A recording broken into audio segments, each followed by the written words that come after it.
Of course, one need not be an advocate of violent revolution to ask whether an appeal to legality makes any sense at all when the laws, and particularly the general laws concerning human rights, are no more than a facade, an aspect of the world of appearances, a mere game behind which lies total manipulation. They can ratify anything because they will still go ahead and do whatever they want anyway. This is an opinion we often encounter. Is it not true that to constantly take them at their word, to appeal to laws every child knows, are binding only as long as the government wishes, is in the end just a kind of hypocrisy, a Sveikian obstructionism, and finally just another way of playing the game, another form of self-delusion? In other words, is the legalistic approach at all compatible with the principle of living within the truth? This question can only be answered by first looking at the wider implications of how the legal code functions in the post-totalitarian system. In a classical dictatorship, to a far greater extent than in the post-totalitarian system, the will of the ruler is carried out directly in an unregulated fashion. A dictatorship has no reason to hide its foundations, nor to conceal the real workings of power, and therefore it need not encumber itself to any great extent with a legal code. The post-totalitarian system, on the other hand, is utterly obsessed with the need to bind everything in a single order. Life in such a state is thoroughly permeated by a dense network of regulations, proclamations, directives, norms, orders, and rules. It is not called a bureaucratic system without good reason. A large proportion of these norms function as direct instruments of the complex manipulation of life that is intrinsic to the post-totalitarian system. Individuals are reduced to little more than tiny cogs in an enormous mechanism, and their significance is limited to their function in this mechanism. Their job, housing, accommodation, movements, social and cultural expressions, everything, in short, must be cosseted together as firmly as possible, predetermined, regulated, and controlled. Every aberration from the prescribed course of life is treated as an error, license, and anarchy. From the cook in the restaurant who, without hard-to-get permission from the bureaucratic apparatus, cannot cook something special for his customers, to the singer who cannot perform his new song at a concert without bureaucratic approval, everyone, in all aspects of their life, is caught in this regulatory tangle of red tape, the inevitable product of the post-totalitarian system. With ever-increasing consistency, it binds all the expressions and aims of life to the spirit of its own aims, the vested interests of its own smooth, automatic operation. In a narrower sense, the legal code serves the post-totalitarian system in this direct way as well. That is, it too forms a part of the world of regulations and prohibitions. At the same time, however, it performs the same service in another indirect way, one that brings it remarkably closer, depending on which level of the law is involved, to ideology, and in some cases, making it a direct component of that ideology. Like ideology, the legal code functions as an excuse. It wraps the base exercise of power in the noble apparel of the letter of the law. It creates the pleasing illusion that justice is done, society protected, and the exercise of power objectively regulated. All this is done to conceal the real essence of post-totalitarian legal practice, the total manipulation of society. If an outside observer who knew nothing at all about life in Czechoslovakia were to study only its laws, he or she would be utterly incapable of understanding what we were complaining about. The hidden political manipulation of the courts and of public prosecutors, the limitations placed on lawyers' abilities to defend their clients, the closed nature de facto of trials, the arbitrary actions of the security forces, their position of authority over the judiciary, the absurdly broad application of several deliberately vague sections of that code, and of course, the state's utter disregard for the positive sections of that code, the rights of citizens. All of this would remain hidden from the outside observer. The only thing he or she would take away would be the impression that our legal code is not much worse than the legal code of other civilized countries, and not much different either, except perhaps for certain curiosities, such as the entrenchment in the constitution of a single political party's eternal rule, and the state's love for a neighboring superpower. But that is not all. If our observer had the opportunity to study the formal side of policing and judicial procedures and practices, how they would look on paper, he or she would discover that for the most part, the common rules of criminal procedure are observed. Charges are laid within the prescribed period following arrest, and it is the same with detention orders. Indictments are properly delivered, the accused has a lawyer, and so on. In other words, everyone has an excuse. They have all observed the law.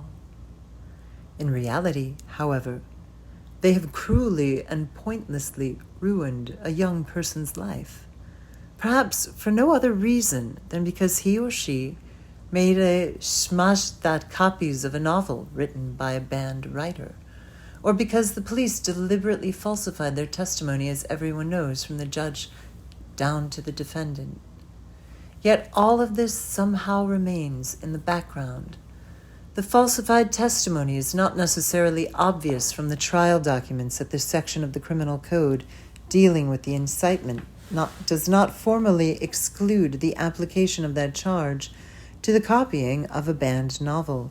In other words, the legal code, at least in several areas, is not more than a facade, an aspect of the world of appearances. Then why is it? Why is it there at all? For exactly the same reason as ideology is there. It provides a bridge of excuses between the system and the individuals, making it easier for them to enter the power structure and serve the arbitrary demands of power. The excuse lets individuals fool themselves into thinking they are merely upholding the law and protecting society from criminals. Without this excuse, how much more difficult it would be to recruit new generations of judges, prosecutors, and interrogators. As an aspect of the world of appearances, however, the legal code deceives not only the conscience of prosecutors, it deceives the public, it deceives foreign observers, and it deceives even history itself. Like ideology, the legal code is an essential instrument of ritual communication outside the power structure. It is the legal code that gives the exercise of power a form, a framework, a set of rules. It is the legal code that enables all components of the system to communicate, to put themselves in a good light, to establish their own legitimacy. It provides their whole game with its rules and engineers with their technology. Can the exercise of post-totalitarian power be imagined at all without this universal ritual making it all possible, serving as a common language to bind the relevant sectors of the power structure together? The more important the position occupied by the repressive apparatus in the power structure, the more important that it functions according to some kind of formal code. How, otherwise, could people be so easily and inconspicuously locked up for copying banned books if there were no judges, prosecutors, interrogators, defense lawyers, court stenographers, and thick files, and if all this were not held together by some firm order? And above all, without that innocent-looking Section 100 on incitement.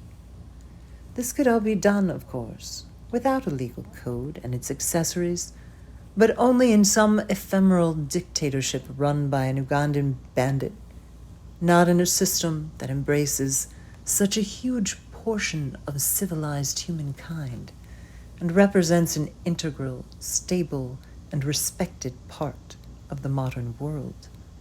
That would not only be unthinkable, it would quite simply be technically impossible.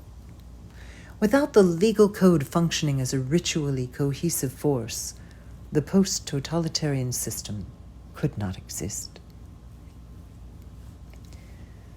The entire role of ritual, facades, and excuses appears most eloquently, of course, not in the prescriptive section of the legal code, which sets out what a citizen may not do and what the grounds for prosecution are, but in the section declaring what he or she may do and what his or her rights are. Here there is truly nothing but words, words, words. Yet even that part of the code is of immense importance to the system, for it is here that the system establishes its legitimacy as a whole, before its own citizens, before school children, before the international public, and before history. The system cannot afford to disregard this because it cannot permit itself to cast doubt upon the fundamental postulates of its ideology, which are so essential to its very existence. We have already seen how the power structure is enslaved by its own ideology and its ideological prestige. To do this would be to deny everything it tries to present itself as, and thus one of the main pillars on which the system rests would be undermined: the integrity of the world of appearances. If the exercise of power circulates through the whole power structure as blood flows through veins, then the legal code can be understood as something that reinforces the walls of those veins. Without it, the blood of power could not circulate in any organized way, and the body of society would hemorrhage at random. Order would collapse. A persistent and never-ending appeal to the laws, not just to the laws concerning human rights, but to all laws, does not mean at all that those who do so have succumbed to the illusion that in our system the law is anything other than what it is. They are well aware of the role it plays, but precisely because they know how desperately the system depends on it, on the noble version of the law that is, they also know how enormously significant such appeals are. Because the system cannot do without the law, because it is hopelessly tied down by the necessity of pretending the laws are observed, it is compelled to react in some way to such appeals. Demanding that the laws be upheld is thus an act of living within the truth that threatens the whole mendacious structure at its point of maximum mendacity. Over and over again, such appeals make the purely ritualistic nature of the law clear to society and to those who inhabit its power structures. They draw attention to its real material substance, and thus, indirectly, compel all those who take refuge behind the law to affirm and make credible this agency of excuses, this means of communication, this reinforcement of the social arteries outside of which their will could not be made to circulate throughout society. They are compelled to do so for the sake of their own consciences, for the impressions they make on outsiders, to maintain themselves in power, as part of the system's own mechanism of self-preservation and its principles of cohesion, or simply out of fear that they will be reproached for being clumsy in handling the ritual. They have no other choice because they cannot discard the rules of their own game. They can only attend more carefully to those rules.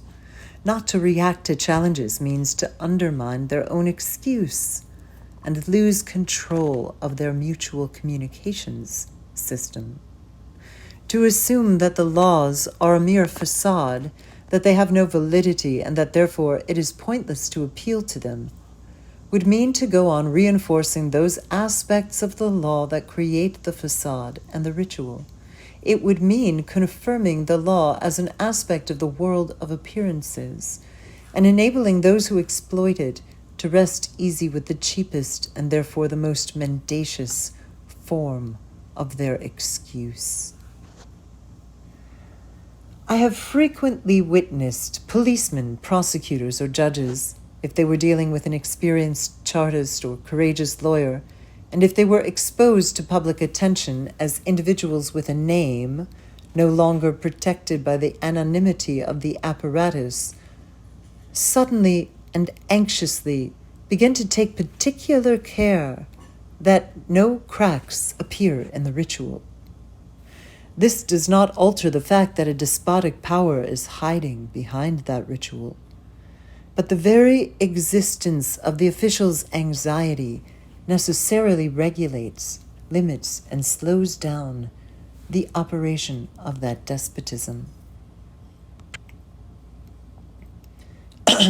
This, of course, is not enough, but an essential part of the dissident attitude is that it comes out of the reality of the human here and now.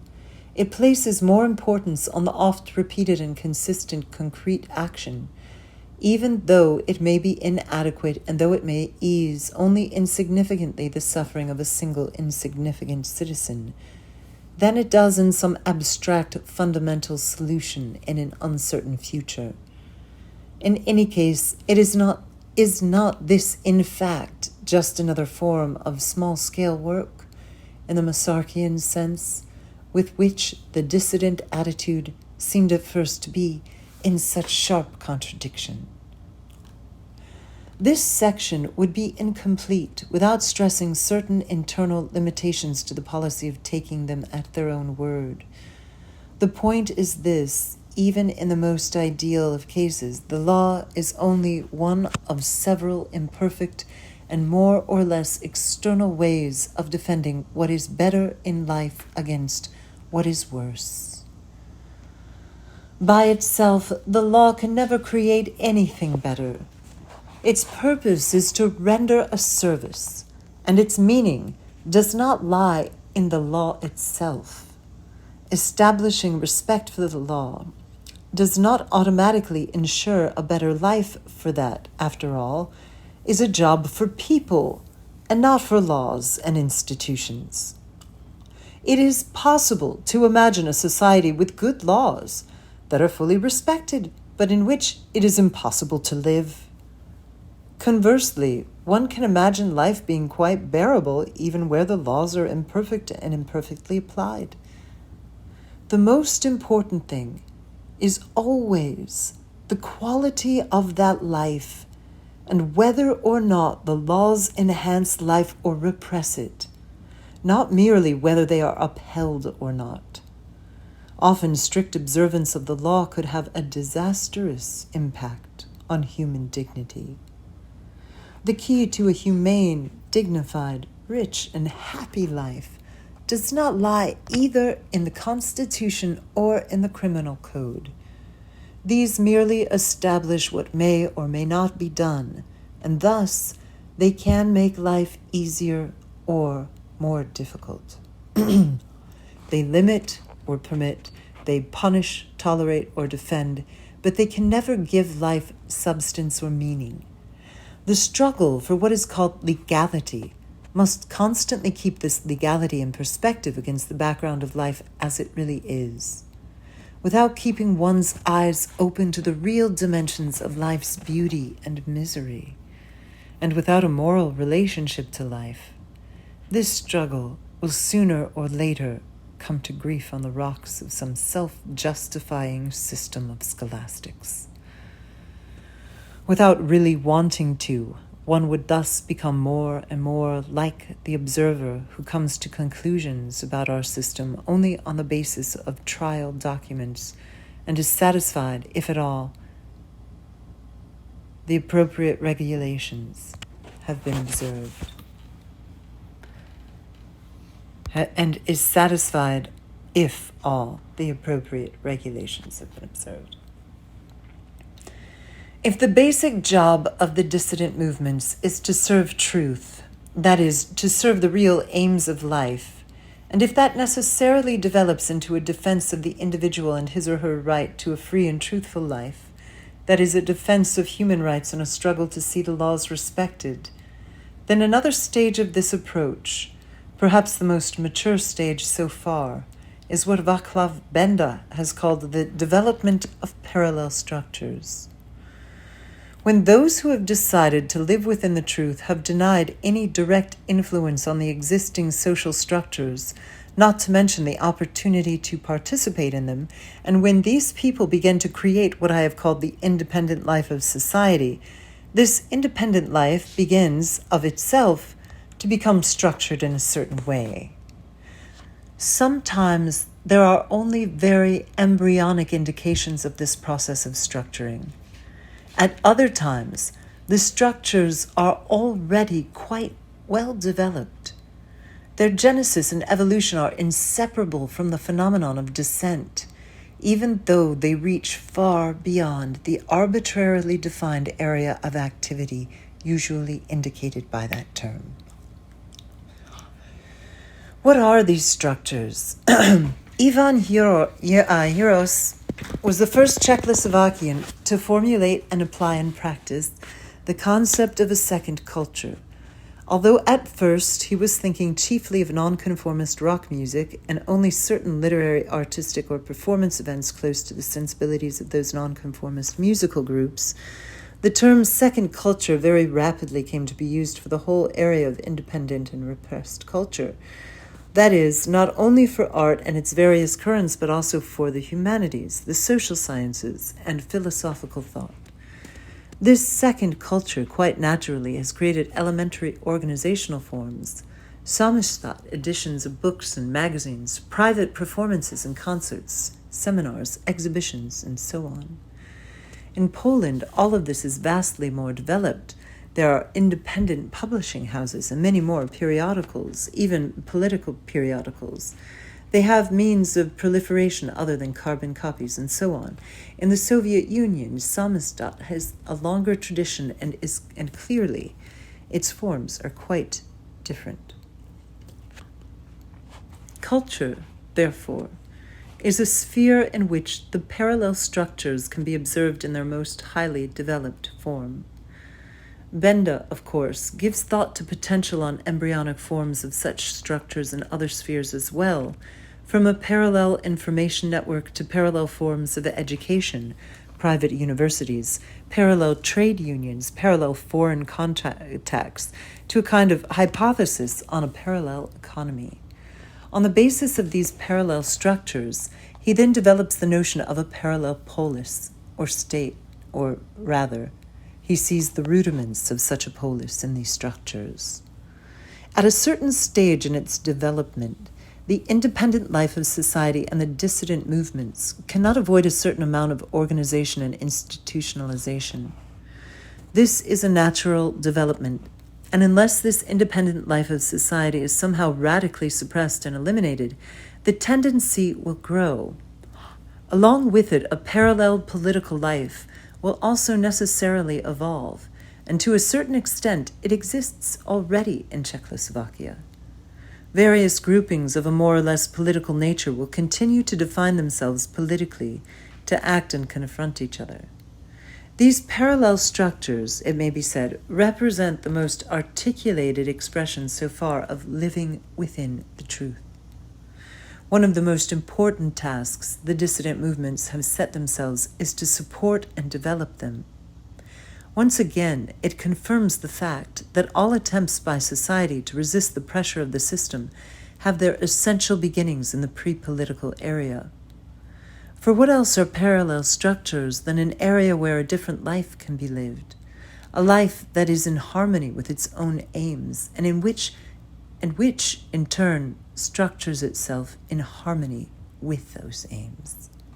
What else are those initial attempts at social self-organization than the efforts of a certain part of society to live as a society within the truth, to rid itself of the self-sustaining aspects of totalitarianism, and thus to extricate itself radically from its involvement in the post-totalitarian system? What else is it but a non-violent attempt by people to negate the system within themselves and to establish their lives on a new basis, that of their own proper identity? And does this tendency not confirm once more the principle of returning the focus to actual individuals? After all, the parallel structures do not grow a priori out of a theoretical vision of systematic changes. There are no political sects involved, but from the aims of life and the authentic needs of real people. In fact, all eventual changes in the system, changes we may observe here in their rudimentary forms, have come about, as it were, de facto, from below, because life compelled them to, not because they came before life, somehow directing it or forcing some change on it. Historical experience teaches us that any genuinely meaningful point of departure in an individual's life usually has an element of universality about it. In other words, it is not something partial, accessible only to a restricted community, and not transferable to any other. On the contrary, it must be potentially accessible to everyone. It must foreshadow a general solution, and thus, it is not just the expression of an introverted, self-contained responsibility that individuals have to and for themselves alone, but a responsibility to and for the world.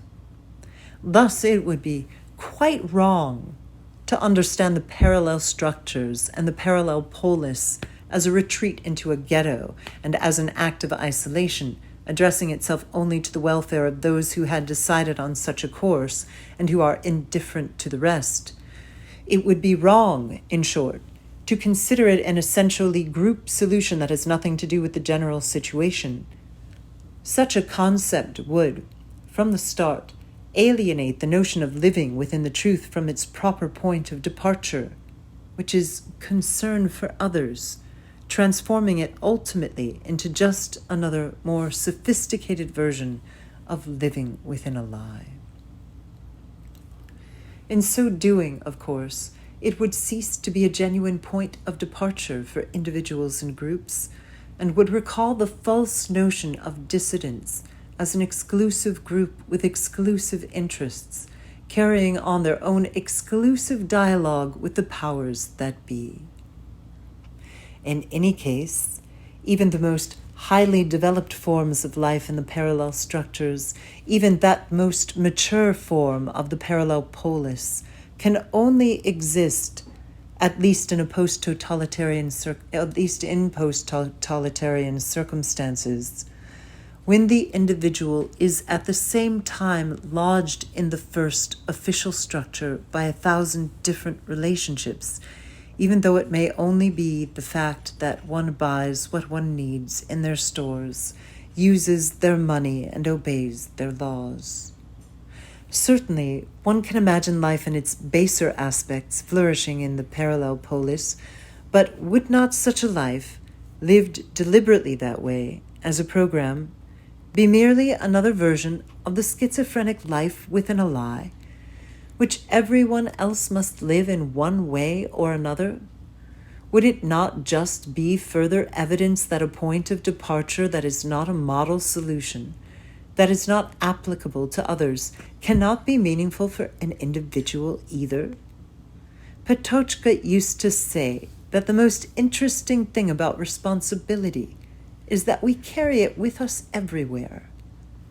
That means that responsibility is ours, that we must accept it and grasp it here, now, in this place in time and space where the Lord has set us down, and that we cannot lie our way out of it by moving somewhere else, whether it be to an Indian ashram or to a parallel polis. If Western young people so often discover that retreat to an Indian monastery fails them as an individual or group solution, then this is obviously because, and only because, it lacks that element of universality, since not everyone can retire to an ashram. Christianity is an example of an opposite way out. It is a point of departure for me here and now, but only because anyone, anywhere, at any time, may avail themselves of it. In other words, the parallel polis points beyond itself and only makes sense as an act of deepening one's responsibility to and for the whole, as a way of discovering the most appropriate locus for this responsibility, not as an escape from it. I have already talked about the political potential of living within the truth and of the limitations upon predicting whether, how, and when a given expression of that life within the truth can lead to actual changes.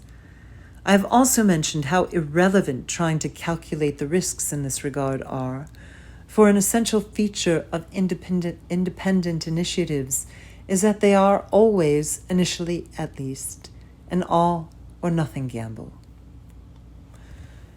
Nevertheless, this outline of some of the work done by dissident movements would be incomplete without considering, if only very generally, some of the different ways this work might actually affect society. In other words, about the ways that responsibility to and for the whole might, without necessarily meaning that it must, be realized in practice.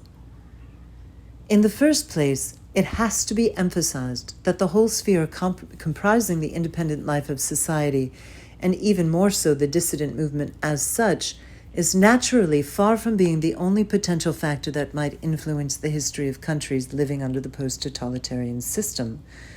The latent social crisis in such societies can at any time, independently of these movements, provoke a wide variety of political changes.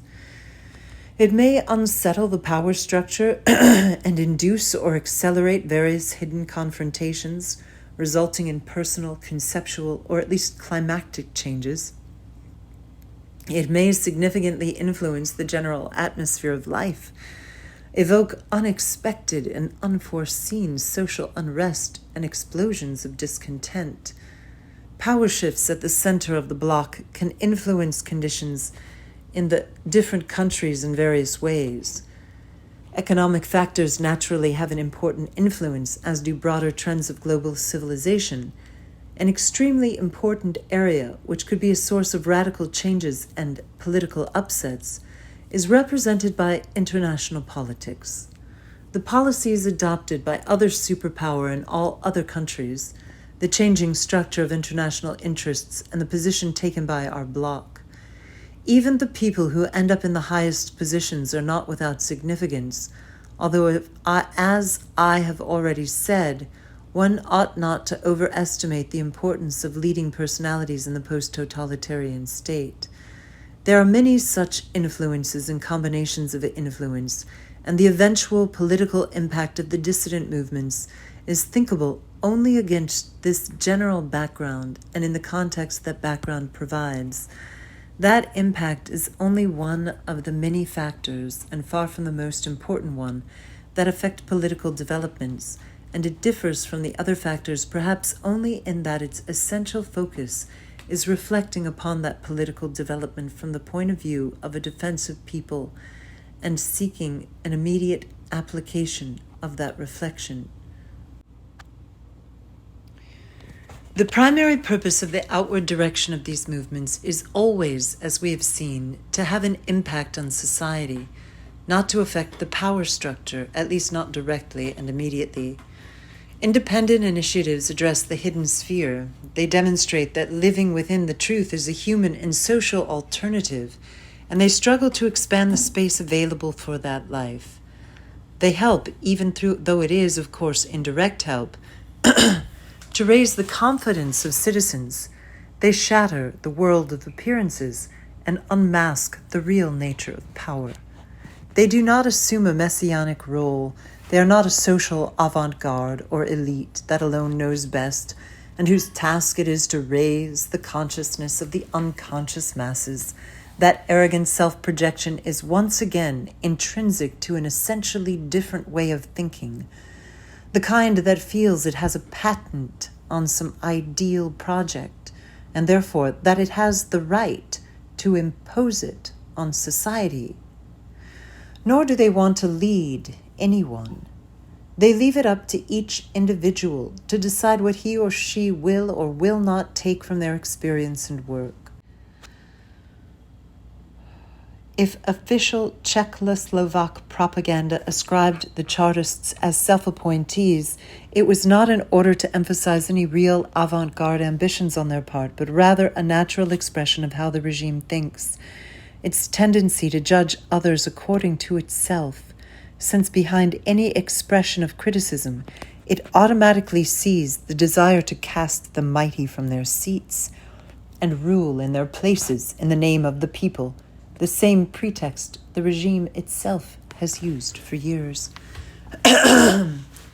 These movements, therefore, always affect the power structure as such indirectly, as a part of society as a whole, for they are primarily addressing the hidden spheres of society, since it is not a matter of confronting the regime on the level of actual power. I have already indicated one of the ways this can work. An awareness of the laws and the responsibility for seeing that they are upheld is indirectly strengthened. That, of course, is only a specific instance of a far broader influence, the indirect pressure felt from living within the truth, the pressure created by free thought, alternative values, and alternative behavior, and by independent social self-realization. The power structure, whether it wants to or not, must always react to this pressure to a certain extent. Its response, however, is always limited to two dimensions: repression and adaptation.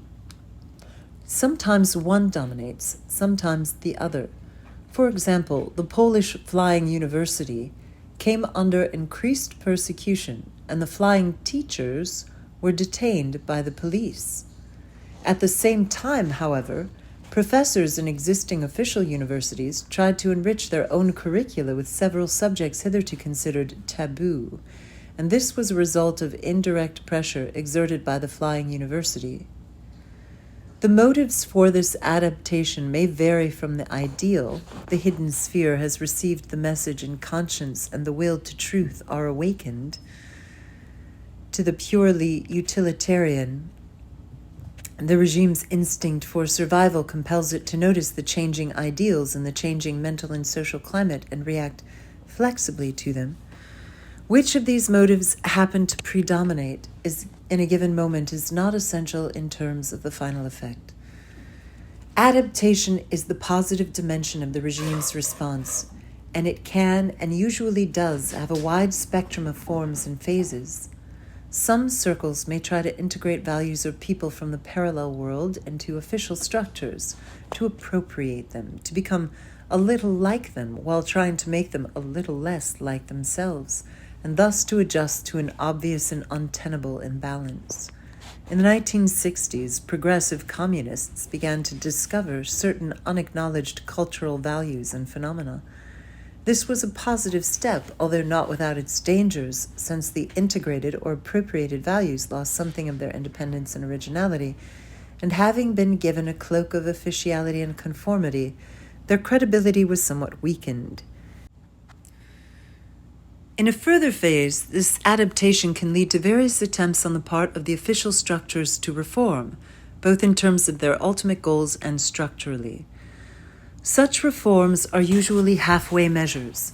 They are attempts to combine and realistically coordinate serving life and serving the post-totalitarian automatism. But they cannot be otherwise. They muddy what was originally a clean demarcation line between living within the truth and living with the lie. They cast a smokescreen over the situation, mystify society, and make it difficult for people to keep their bearings. This, of course, does not alter the fact that it is always essentially good when it happens because it opens out new spaces. But it does make it more difficult to distinguish between admissible and inadmissible compromises. Another and higher phase of adaptation is a process of internal differentiation that takes place in the official structures. These structures open themselves to more or less institutionalized forms of plurality because the real aims of life demand it. One example, without changing the centralized and institutional basis of cultural life, new publishing houses, group periodicals, artists' groups, parallel research institutes and workplaces, and so on, may appear under pressure from below. Or another example, the single monolithic youth organization run by the state as a typical post-totalitarian transmission belt disintegrates under the pressure of real needs into a number of more or less independent organizations, such as the Union of University Students, the Union of Secondary School Students, the Organization of Working Youth, and so on. There is a direct relationship between this kind of differentiation, which allows initiatives from below to be felt, and the appearance and constitution of new structures which are already parallel, or rather independent, but which at the same time are respected, or at least tolerated in varying degrees, by official institutions. These new institutions are more than just liberalized official structures adapted to the authentic needs of life. They are a direct expression of those needs, demanding a position in the context of what is already here.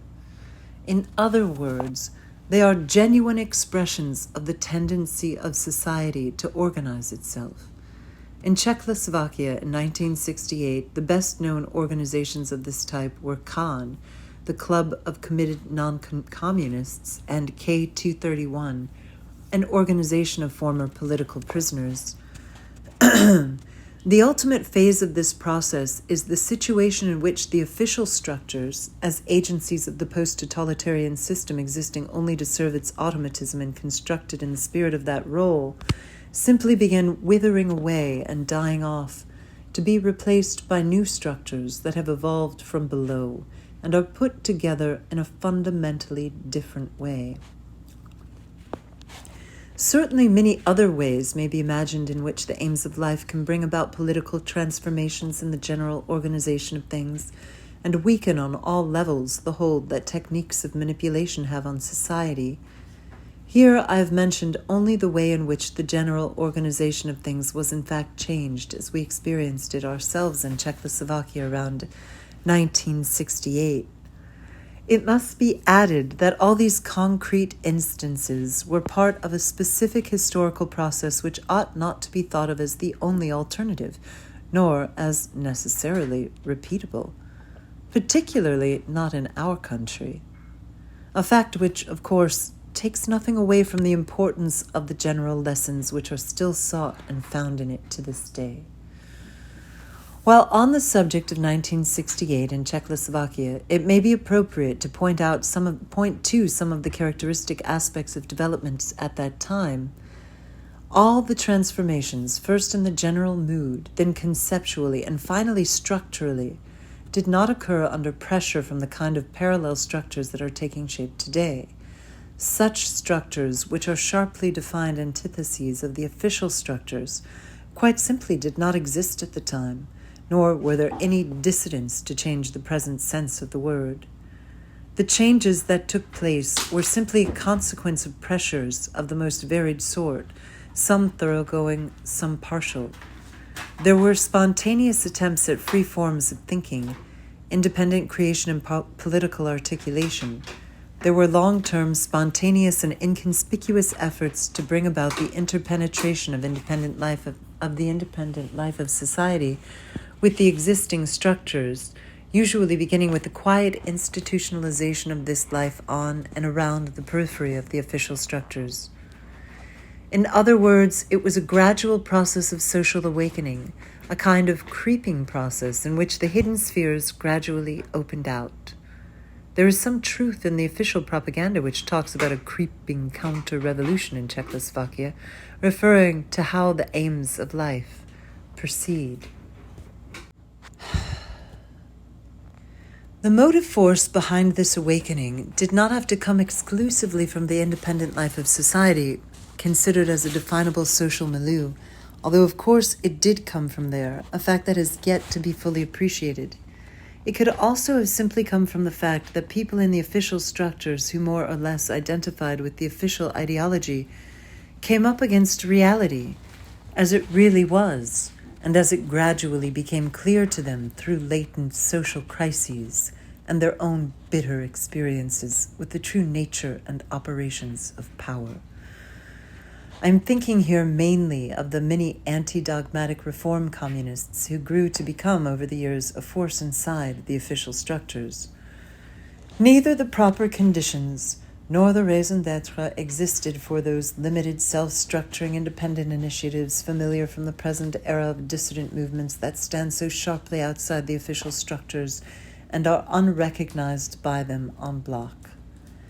At that same time, the post-totalitarian system in Czechoslovakia had not yet petrified into the static, sterile, and stable forms that exist today, forms that compel people to fall back on their own organizing capabilities. For many historical and social reasons, the regime in 1968 was more open. The power structure, exhausted by Stalinist despotism and helplessly groping about for painless reform, was inevitably rotting from within, quite incapable of offering any intelligent opposition to changes in the mood, to the way its younger members regarded things, and to the thousands of authentic expressions of life on the pre-political level that sprang up in the vast political terrain between the official and the unofficial.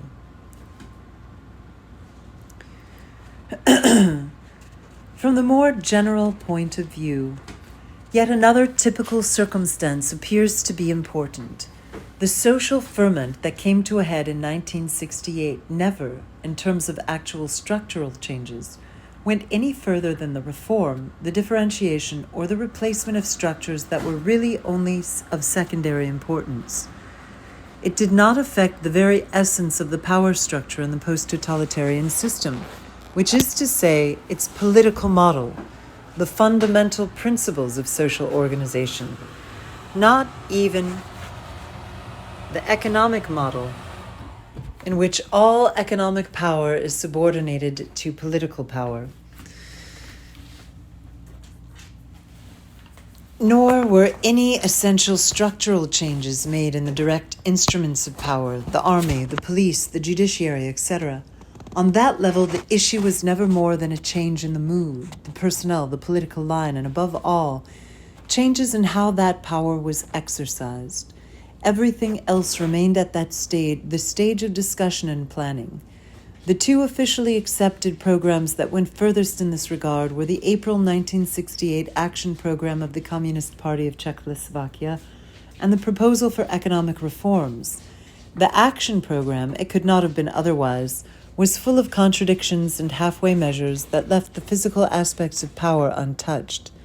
And the economic proposals, while they went a long way to accommodate the aims of life in the economic sphere, they accepted such notions as a plurality of interests and initiatives, dynamic incentives, restrictions upon the economic command system, left untouched the basic pillar of economic power, that is, the principle of state, rather than genuine social ownership of the means of production.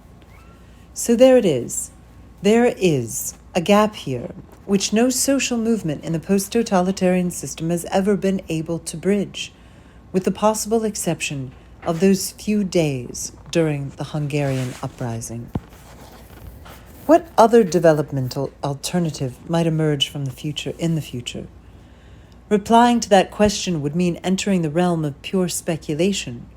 For the time being, it can be said that the latent social crisis in the system has always, and there is no reason to believe it will not continue to do so, resulted in a variety of political and social disturbances. Germany in 1953, Hungary, the USSR, and Poland in 1956, Czechoslovakia and Poland in 1968, and Poland in 1970 and 1976. All of them very different in their backgrounds, the course of their evolution, and their final consequences. If we look at the enormous complex of different factors that led to such disturbances, and at the impossibility of predicting what accidental accumulation of events will cause that fermentation in the hidden sphere to break through to the light of day, the problem of the final straw, and if we consider how impossible it is to guess what the future holds, given such opposing trends as, on the one hand, the increasingly profound integration of the bloc and the expansion of power within it, and on the other hand, the prospects of the USSR disintegrating under pressure from awakening national consciousness in the non-Russian areas, in this case, the Soviet Union cannot expect to remain forever free of the worldwide struggle for national liberation, then we must see the haplessness of trying to make long-range predictions. In any case, I do not believe that this type of speculation has any immediate significance for the dissident movements, since these movements, after all, do not develop from speculative thinking, and so to establish themselves on that basis would mean alienating themselves from the very source of their identity. As far as prospects for the dissident movements as such go, there seems to be very little likelihood that future developments will lead to a lasting coexistence of two isolated, mutually non-interacting, mutually indifferent bodies, the main polis and the parallel polis. As long as it remains what it is, the practice of living within the truth cannot fail to be a threat to the system. It is quite impossible to imagine it continuing to coexist with the practice of living within a lie without dramatic tension. The relationship of the post-totalitarian system, as long as it remains what it is, and the independent life of society, as long as it remains the locus of renewed responsibility for the whole and to the whole, will always be one of either latent or open conflict. In this situation, there are only two possibilities. Either the post-totalitarian system will go on developing, that is, will be able to go on developing, thus inevitably coming closer to some dreadful Orwellian vision of a world of absolute manipulation, while all the more articulate expressions of living within the truth are definitively snuffed out. Or the independent life of society, the parallel polis, including the dissident movements, will slowly but surely become a social phenomenon of growing importance, taking a real part in the life of society with increasing clarity and influencing the general situation. Of course, this will always be only one of many factors influencing the situation, and it will operate rather in the background, in concert with the other factors and in a way appropriate to the background. Whether it ought to focus on reforming the official structures or on encouraging differentiation or on replacing them with new structures, whether the intent is to ameliorate the system or on the contrary to tear it down, these and similar questions, insofar as they are not pseudo-problems, can be posed by the dissident movement only within the context of a particular situation, when the movement is faced with a concrete task. In other words, it must pose questions, as it were, ad hoc, out of a concrete consideration of the authentic needs of life. To reply to such questions abstractly and to formulate a political program in terms of some hypothetical future would mean, I believe, a return to the spirit and methods of traditional politics, and this would limit and alienate the work of dissent, where it is most intrinsically itself and has the most genuine prospects for the future. I have already emphasized several times that these dissident movements do not have their point of departure in the invention of systemic changes, but in a real, everyday struggle for a better life here and now. The political and structural systems that life discovers for itself will clearly always be, for some time to come at least, limited, halfway, unsatisfying, and polluted by debilitating tactics. It cannot be otherwise, and we must expect this and not be demoralized by it. It is of great importance that the main thing, the everyday, thankless, and never-ending struggle of human beings to live more freely, truthfully, and in quiet dignity, never imposes any limits on itself, never be half-hearted, inconsistent, never trap itself in political tactics, speculating on the outcome of its actions or entertaining fantasies about the future. The purity of this struggle is the best guarantee of the optimum results when it comes to actual interaction with the post-totalitarian structures. The specific nature of post-totalitarian conditions, with their absence of a normal political life and the fact that any far-reaching political change is utterly unforeseeable, has one positive aspect. It compels us to examine our situation in terms of its deeper coherences and to consider our future in the context of global, long-range prospects of the world of which we are part. The fact that the most intrinsic and fundamental confrontations between human beings and the system takes place at a level incomparably more profound than that of traditional politics would seem, at the same time, to determine as well the direction such considerations will take. Our attention, therefore, inevitably turns to the most essential matter. The crises of contemporary technological society as a whole, the crisis that Heidegger describes as the ineptitude of humanity face to face with the planetary power of technology.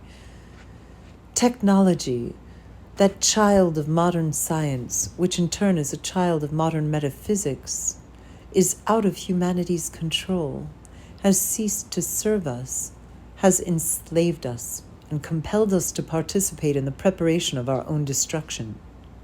And humanity can find no way out. We have no idea and no faith, and even less do we have a political conception to help us bring things back under human control.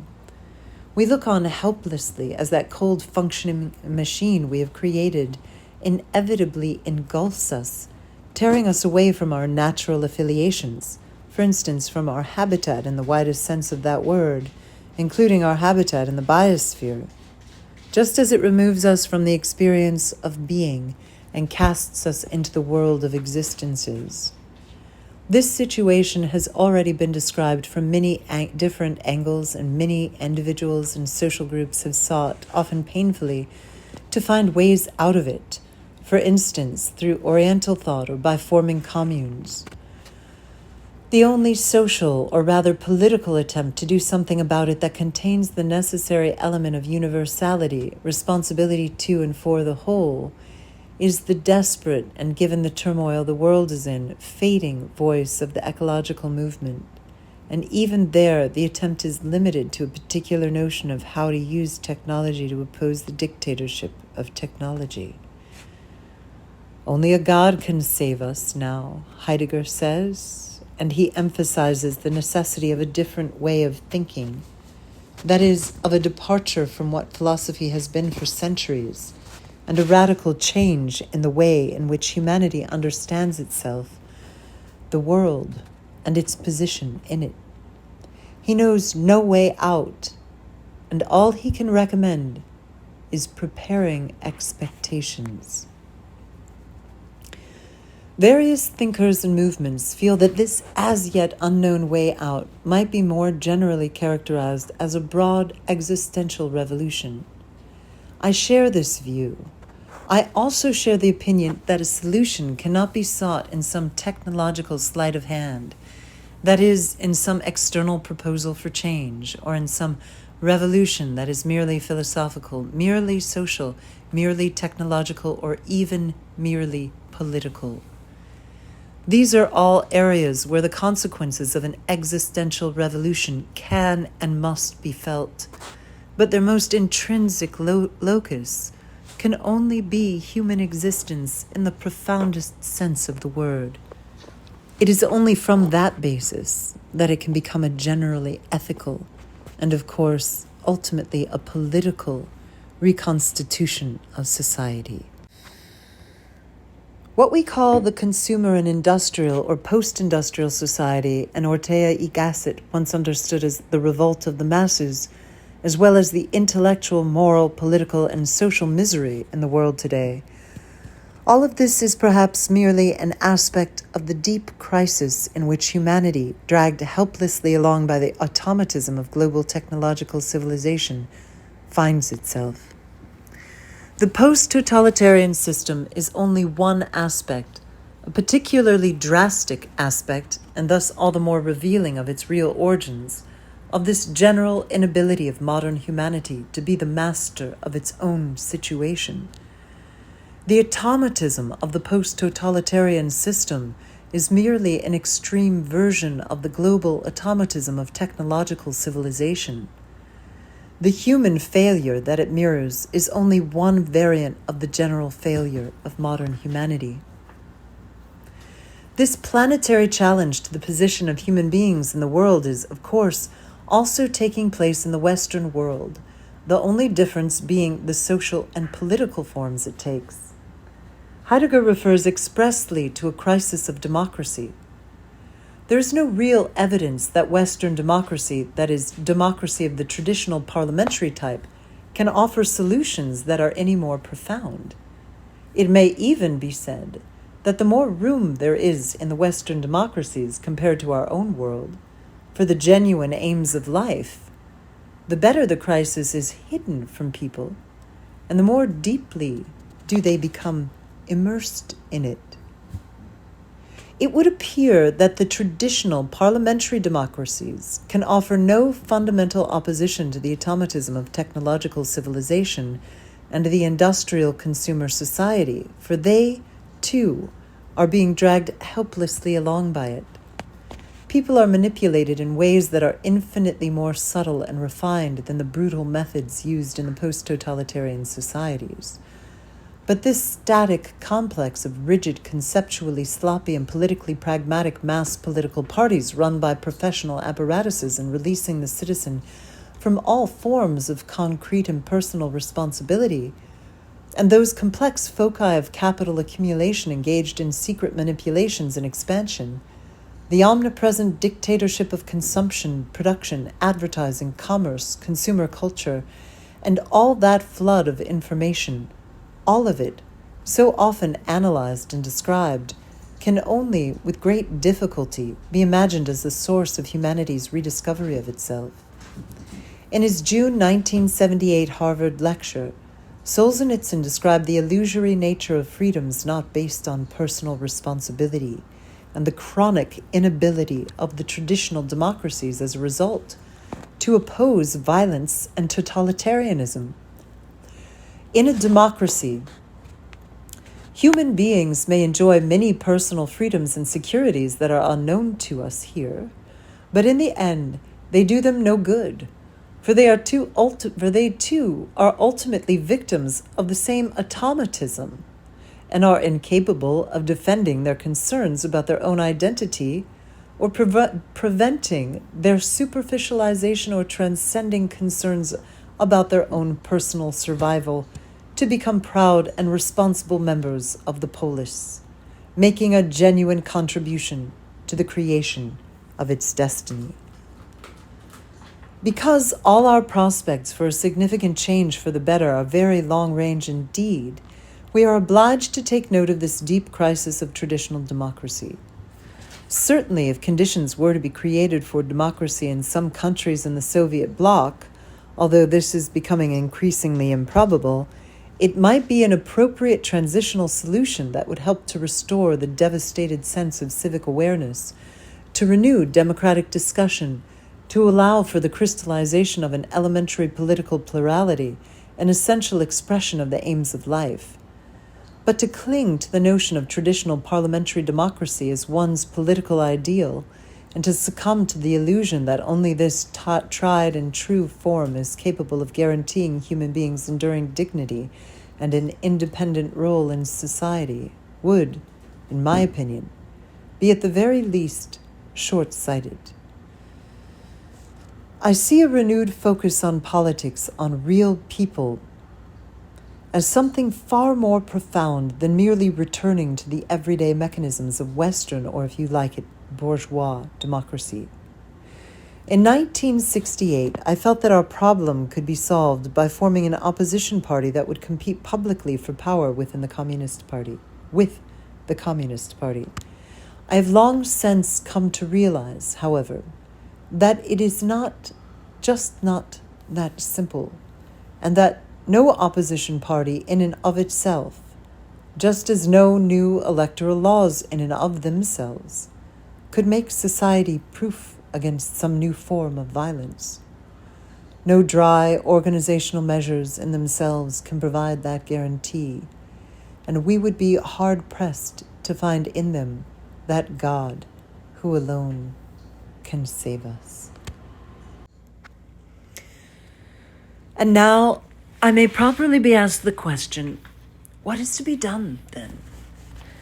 My skepticism toward alternative political models and the ability of systemic reforms or changes to redeem us does not, of course, mean that I am skeptical of political thought altogether, nor does my emphasis on the importance of focusing concern on real human beings disqualify me from considering the possible structural consequences flowing from it. On the contrary, if A was said, then B should be said as well.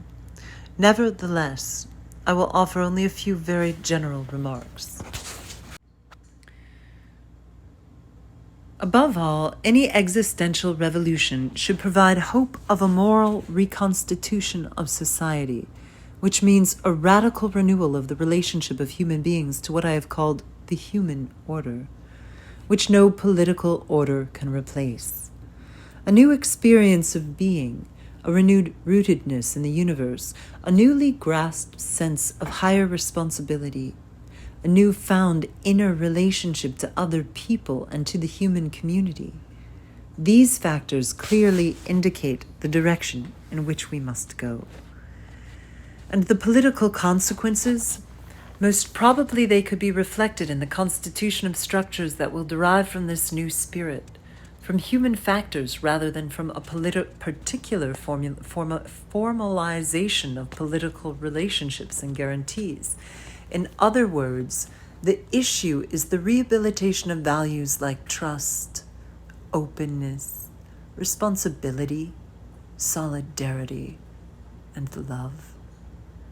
I believe in structures that are not aimed at the technical aspect of the execution of power, but at the significance of that execution in the structures held together more by a commonly shared feeling of the importance of certain communities than by a commonly shared expansionist ambition directed outward. There can and must be structures that are open, dynamic, and small. Beyond a certain point, human ties like personal trust and personal responsibility cannot work. There must be structures that in principle place no limits on the genesis of different structures. Any accumulation of power whatsoever, one of the characteristics of automatism, should be profoundly alien to it. They would be structures not in the sense of organizations or institutions, but like a community. Their authority certainly cannot be based on long, empty traditions like the tradition of mass political parties, but rather on how, in concrete terms, they enter into a given situation. Rather than a strategic agglomeration of formalized organizations, it is better to have organizations springing up ad hoc, infused with enthusiasm for a particular purpose and disappearing when that purpose has been achieved. The leader's authority ought to derive from their personalities and be personally tested in their particular surroundings, not from their position in any nomenclatura. They should enjoy great personal confidence and even great lawmaking powers based on that confidence. This would appear to be the only way out of the classic impotence of traditional democratic organizations, which frequently seem founded more on mistrust than mutual confidence, and more on collective irresponsibility than on responsibility. It is only with the full existential backing of every member of the community that a permanent bulwark against creeping totalitarianism can be established. These structures should naturally arise from below as a consequence of authentic social self-organization. They should derive vital energy from a living dialogue with the genuine needs from which they arise. And when these needs are gone, the structures should also disappear. The principles of their internal organization should be very diverse, with a minimum of external regulation.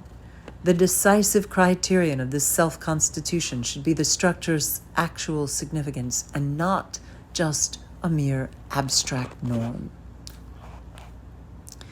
Both political and economic life ought to be founded on the varied and versatile cooperation of such dynamically appearing and disappearing organizations.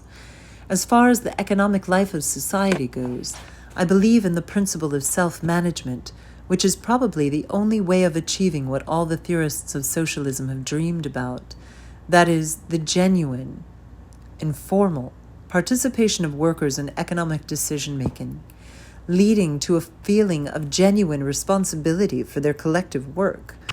The principles of control and discipline ought to be abandoned in favor of self-control and self-discipline.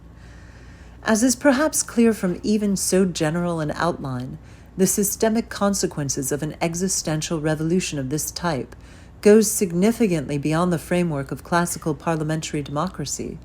Having introduced the term post-totalitarian for the purposes of this discussion, perhaps I should refer to the notion I have just outlined, purely for the moment, as the prospects for a post-democratic system. Undoubtedly, this notion could be developed further, but I think it would be a foolish undertaking, to say the least, because slowly but surely the whole idea would become alienated, separated from itself. After all, the essence of such a post-democracy is also that it can only develop via facti, as a process deriving directly from life, from a new atmosphere and a new spirit. Political thought, of course, would play a role here, though not as a director, merely as a guide. It would be presumptuous, however, to try to foresee the structural expressions of this new spirit without that spirit actually being present and without knowing its concrete physiognomy. I would probably have omitted the entire preceding section as a more suitable subject for private meditation were it not for a certain recurring sensation. It may seem rather presumptuous, and therefore I will present it as a question. Does not this vision of post-democratic structures in some ways remind one of the dissident groups or some of the independent citizens' initiatives we already know them from our own surroundings? Do not these small communities, bound together by thousands of shared tribulations, give rise to some of those special, humanly meaningful political relationships and ties that we have already been talking about? Are not these communities, and they are communities more than organizations, motivated mainly by a common belief in the profound significance of what they are doing, since they have no chance of direct external success, joined together by precisely the kind of atmosphere in which the formalized and ritualized ties common in the official structures are supplanted by a living sense of solidarity and fraternity? Do not these post-democratic relationships of immediate personal trust and the informal rights of individuals based on them come out of the background of all these commonly shared difficulties? Do not these groups emerge, live, and disappear under pressure from concrete and authentic needs, unburdened by the ballast of hollow traditions? Is not their attempt to create an articulate form of living within the truth and to renew the feeling of higher responsibility in an apathetic society really a sign of some kind of rudimentary moral reconstitution? In other words, are not these informal, non-bureaucratic, dynamic, and open communities that comprise the parallel polis a kind of rudimentary prefiguration, a symbolic model of those more meaningful post-democratic political structures that might become the foundation of a better society? I know from thousands of personal experiences how the mere circumstance of having signed Charter 77 has immediately created a deeper and more open relationship and evoked sudden and powerful feelings of genuine community among people who were all but strangers before. This kind of thing happens only rarely, if at all, even among people who have worked together for long periods in some apathetic official structure. It is as though the mere awareness and acceptance of a common task and a shared experience were enough to transform people and the climate of their lives, as though it gave their public work a more human dimension that is seldom found elsewhere. Perhaps all this is only the consequence of a common threat. Perhaps the moment the threat ends or eases, the mood it helped create will begin to dissipate as well. The aim of those who threaten us, however, is precisely the opposite. Again and again, one is shocked by the energy they devote to contaminating, in various despicable ways, all the human relationships inside the threatened community. Yet, even if that were so, it would change nothing in the question I have posed. We do not know the way out of the marasmus of the world, and it would be an expression of unforgivable pride were we to see the little we do as a fundamental solution, or were we to present ourselves, our community, and our solutions to vital problems as the only thing worth doing. Even so, I think that given all these preceding thoughts on post-totalitarian conditions, and given the circumstances and the inner constitution of the developing efforts to defend human beings and their identity in such conditions, the questions I have posed are appropriate. If nothing else, they are an invitation to reflect concretely on our own experience and to give some thought to whether certain elements of that experience do not, without our really being aware of it, point somewhere further, beyond their apparent limits, and whether right here, in our everyday lives, certain challenges are not already encoded, quietly waiting for the moment when they will be read and grasped. For the real question is whether the brighter future is really always so distant. What if, on the contrary, it has been here for a long time already, and only our own blindness and weakness has prevented us from seeing it around us and within us, and kept us from developing it?